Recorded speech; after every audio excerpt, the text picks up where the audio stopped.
Echaste a tu propia hija, gritó mi tía. Mis padres habían difundido mentiras en línea después de que me negué a entregarles la casa de 890,000 pesos. No sabían que había grabado todo y los llevé a la corte. Hola, Reddit. Mi nombre es Natalia.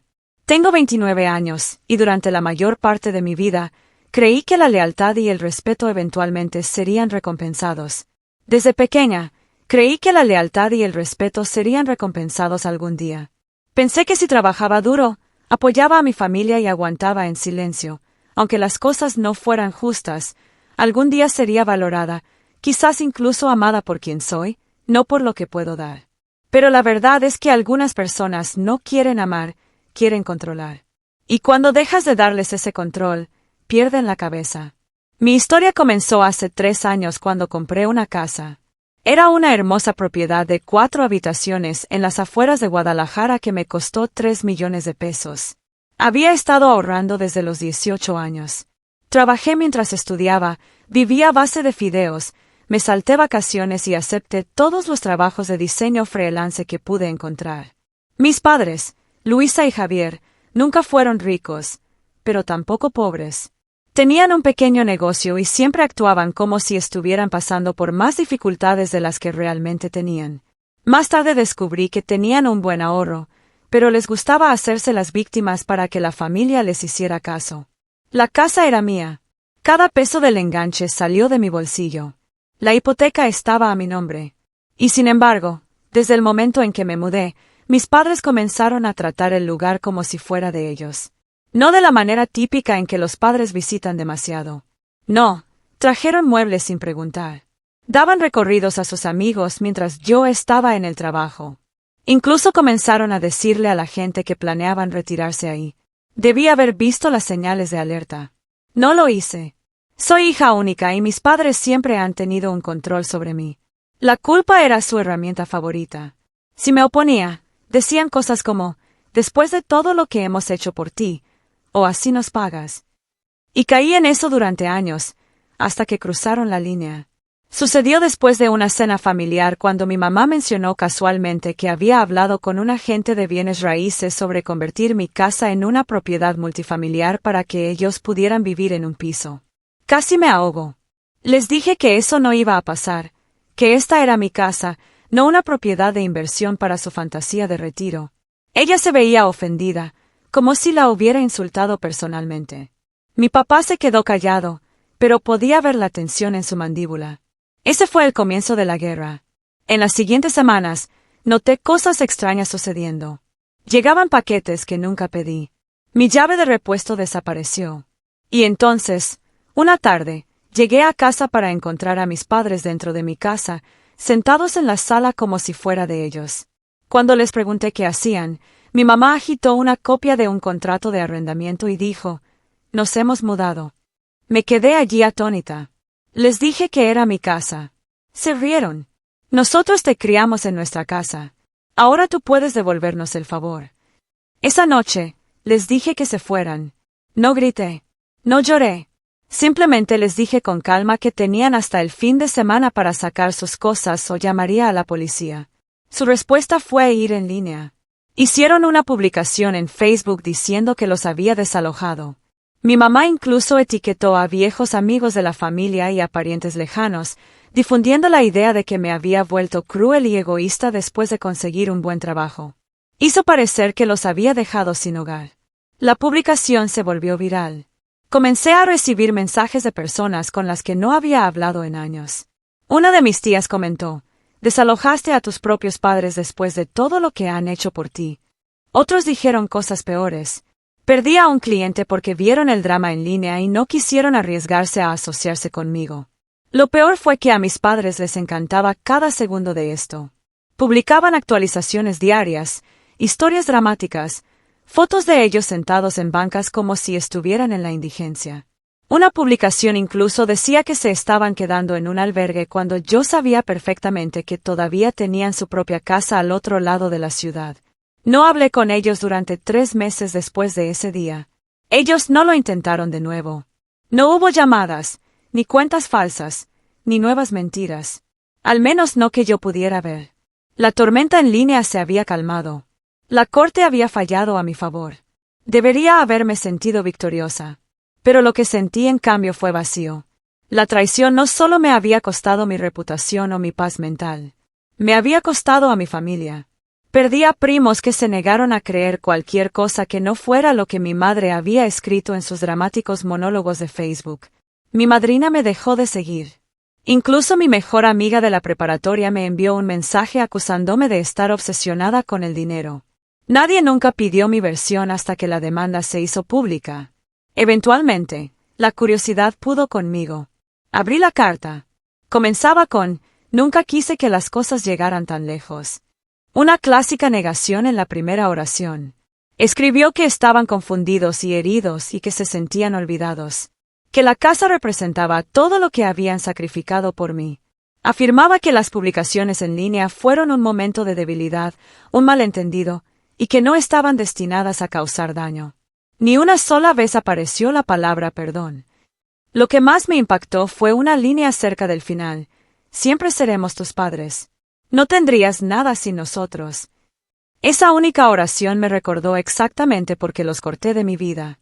Nunca me vieron como mi propia persona. Para ellos, yo era una extensión de sus necesidades, una recompensa que se merecían.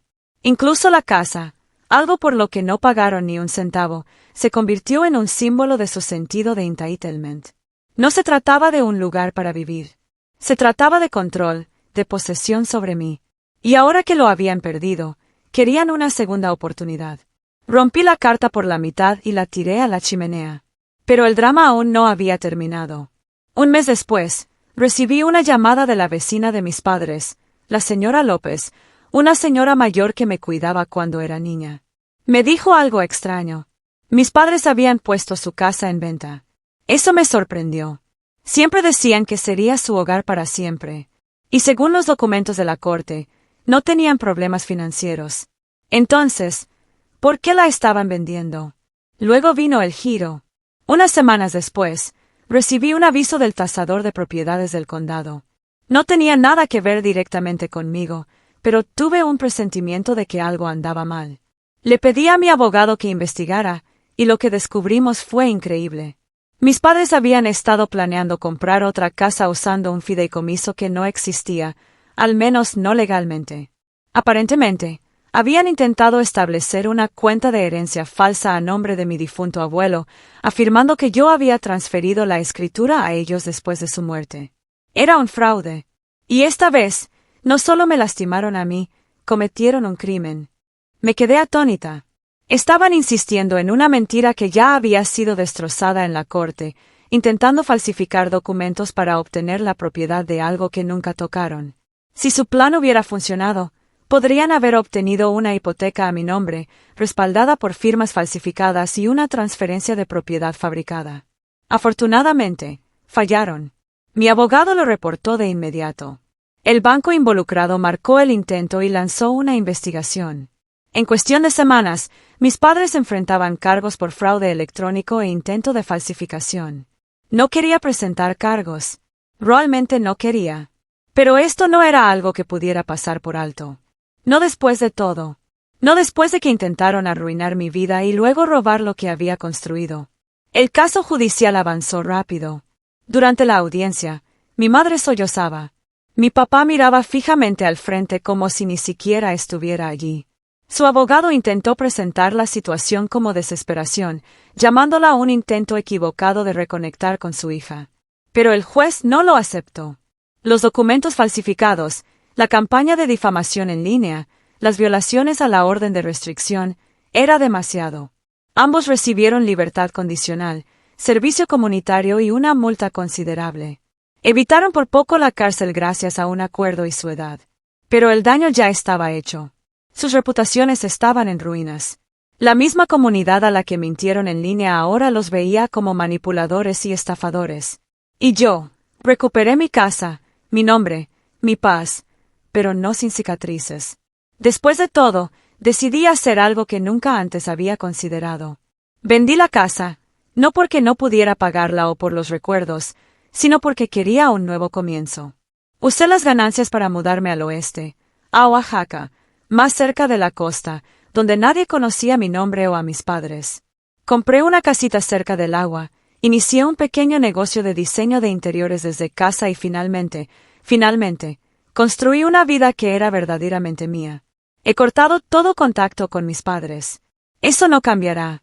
La tía Rebeca se acercó para disculparse por cómo había reaccionado al principio, y en realidad es la única familiar que se comunica regularmente conmigo ahora. Me envió una planta para mi nueva casa el mes pasado con una tarjeta que decía: algunas familias nacen, otras las elegimos. Eso significó más de lo que ella jamás sabrá. Porque al final, esto no se trataba solo de una casa. Se trataba de límites. De finalmente ponerme a mí misma en primer lugar. De darme cuenta de que las personas que dicen amarte aún pueden intentar destruirte. Y que alejarte no te hace cruel, te hace libre. Así que si estás leyendo esto y alguna vez te has sentido atrapado bajo el peso de la culpa y la obligación, recuerda esto. Está permitido elegirte a ti mismo. Incluso si eso significa cerrar la puerta a las personas que te criaron. Luego vino la llamada telefónica. Era de mi tía Rebeca. Siempre fue la más directa de la familia. Me llamó gritando, preguntando qué demonios estaba pasando. Desalojaste a tu propia hija.